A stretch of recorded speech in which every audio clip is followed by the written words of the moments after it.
28 liter of CO2 is produced on complete combustion of 68 liter gaseous mixture of ethene and methane at 25 degree centigrade at 1 atm. Heat evolved during the complete process is.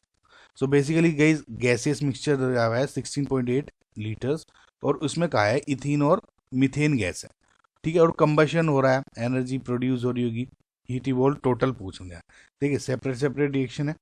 Ethene को जब आप combustion करेंगे O2 के साथ reaction होगी तो 2CO2 plus 2H2 ये reaction हो जाती है, एनर्जी रिलीज हो रही है।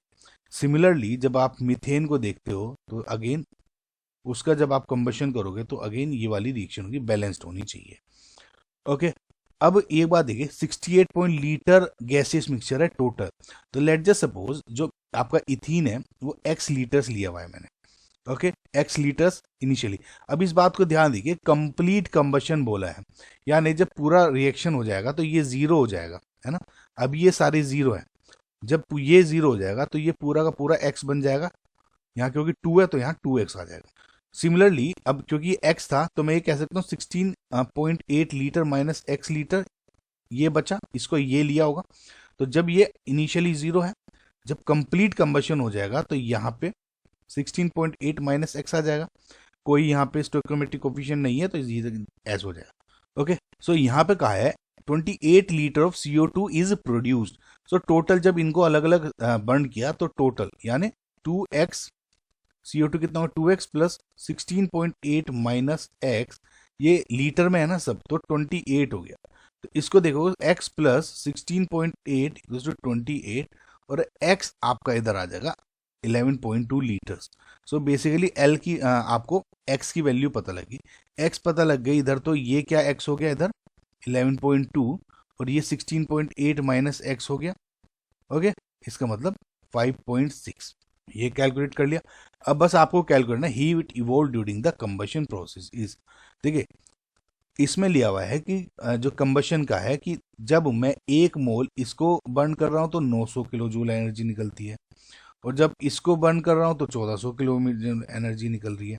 ओके, तो नंबर ऑफ मोल्स अगर मुझे पता लग जाए तो हो जाएगा आराम से, ठीक है। अब इसको देखिए, वी नो कि PV इक्वल्स टू nRT, तो n यहाँ से निकल जाता है आपका formula PV upon RT।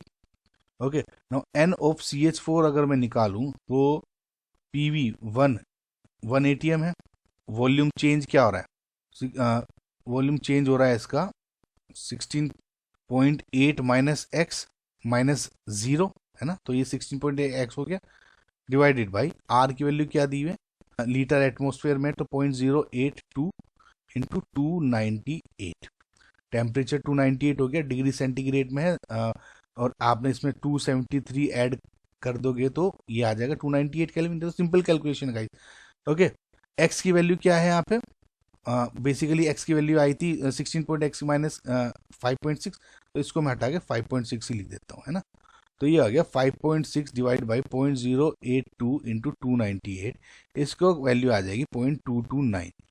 Similarly जब नंबर ऑफ मोल्स ऑफ आप इथीन निकालते हो तो ये क्या हो जाएगी P1, V क्या हो गया चेंज इन वॉल्यूम 11.2 माइनस 0, है ना, या 11.2 डिवाइडेड बाई 0.082 इंटू 298 सेम है, इसको कैलकुलेट करोगे 0.458 आ गया, ठीक है, इतना समझ में आया।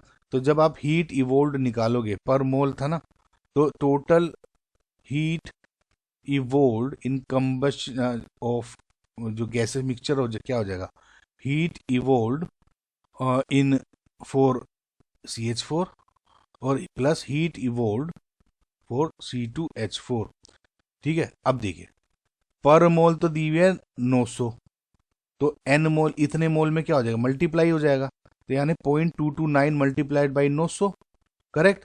सो 900 इंटू 0.229, माइनस सिंबल आप ले सकते हो नहीं ले सकते हो, इवोल्व ले लिया तो मैं ओवर बाहर ले लेता हूँ नेगेटिव साइन, है ना, इसमें कंफ्यूज होने की जरूरत नहीं है गाइस।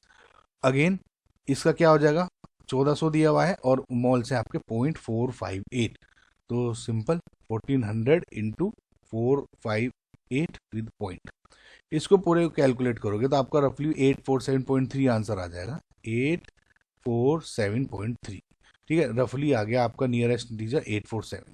सो इसका मतलब क्या हो गया, 847 इज योर करेक्ट आंसर। इन ये सब किलो जूल में ना, किलो जूल में।